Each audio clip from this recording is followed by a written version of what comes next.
ধন্যবাদ।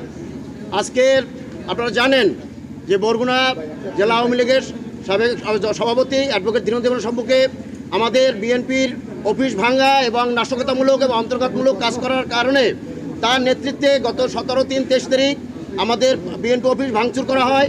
আমাদের সাবেক রাষ্ট্রপতি জিয়াউর রহমান এবং সাবেক প্রধানমন্ত্রী তিনবারের তার ছবি সহ তার দুজনের ছবি এই সম্পূর্ণ নেতৃত্বে রাস্তায় ফালাইয়া আগুন ধরানো হয় এবং আমাদের অফিসের আসবাবপত্র সহ সমস্ত কিছু তারা ভাঙচুর করে। সেই মর্মে আমরা বিগত দিনে আইনে আশ্রয় নিতে পারি নাই। এই 5 আগস্টের প্রেক্ষাপটের পর আমরা আমাদের দলের পক্ষ থেকে আমাদের নঈমুল ইসলাম শিপু সে বাদী হয়ে মামলা করে তাকে সহ 158 জন এবং আরও অজ্ঞাত আরও অনেক আসামি ছিল। সেই মামলায় সে 1 নম্বর আসামি।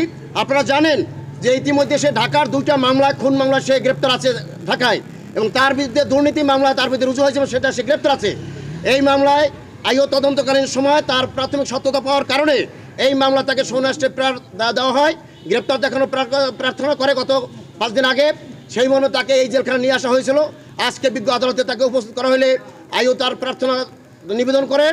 বিজ্ঞ আদালত শুনানি শেষে এই প্রার্থনা তাকে গ্রেপ্তার দেখানো হয়। পরবর্তীকালে আসামি পক্ষ থেকে তার জামিনে প্রার্থনা করা হয় এবং তাকে জামিনে চাওয়া হলে আমরা রাষ্ট্রপক্ষ থেকে তার জামিনের বিরোধিতা করি এবং তার সম্পর্কে আমরা তার তথ্য তুলে ধরি। তিনি এখানে একজন দুর্নীতিবাজ এবং তার বিরুদ্ধে দুর্নীতির মামলা আছে এবং তিনি এমনকি তাকে জনপ্রিয়তা যদিও বলা হয় কিন্তু সে কোনো জনপ্রিয় লোক ছিল না। তিনি প্রত্যেকবারই যে কারচুপির মাধ্যমে তিনি এমপি হয়েছেন 2বার।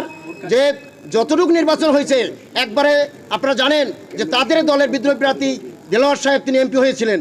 এই গত নির্বাচনে আমিডামি প্রার্থীতে সেখানেও তার টুকুর সাথে তিনি হেরেছেন।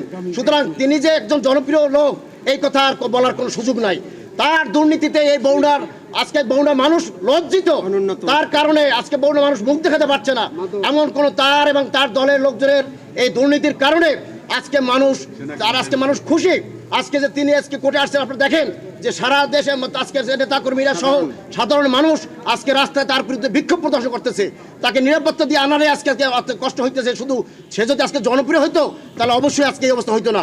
সুতরাং তাকে আইনের আওতায় হয়েছে। আমরা বলেছি যে তিনি একজন অপরাধী এবং এই মামলায় তার সুনির্দিষ্ট অভিযোগ আছে। তিনি এই মামলার প্রিন্সিপাল 21 তাকে জামিন নামঞ্জুর করার প্রার্থনা করছি।